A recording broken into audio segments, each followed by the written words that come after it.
चिमण्या गोष्टी।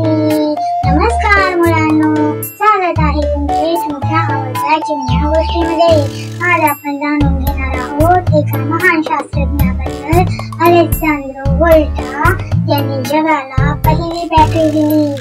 इसवी सन 1745 मध्ये इटलीमध्ये अलेक्झांड्रो वोल्टा यांचा जन्म झाला।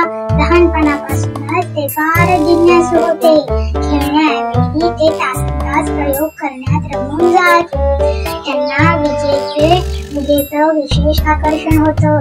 त्या काळी वीज म्हणजे गूढ गोष्ट होती, पण वोल्टा यांनी ठरवलं, मी याचा शोध घेणारच। एकदा त्यांनी एका शास्त्रज्ञाला बेडकाच्या पायावर वीज प्रयोग करताना पाहिलं। त्यातून त्यांना कल्पना सुचली, वीज साठवता येईल का? अनेक दिवस रात्र मेहनत करून 1800 साली त्यांनी तयार केली जगातील पहिली बॅटरी, व्होल्टाईक पाईल। तांबे, जस्त आणि मीठ पाण्यात भिजवलेल्या कपड्यांचे थर वापरून ही बॅटरी तयार झाली होती। लोक थक्क झाले, आता वीज वादळातून नव्हे तर बॅटरी मधून मिळणार होती। आज आपल्या खेळण्यांमध्ये, मोबाईलमध्ये, कारमध्ये बॅटरी आहे, हे सगळं वोल्टा यांच्या शोधामुळेच। त्यांच्या सन्मानार्थ विजेचं 1 व्होल्ट असं नाव देण्यात आलं आहे।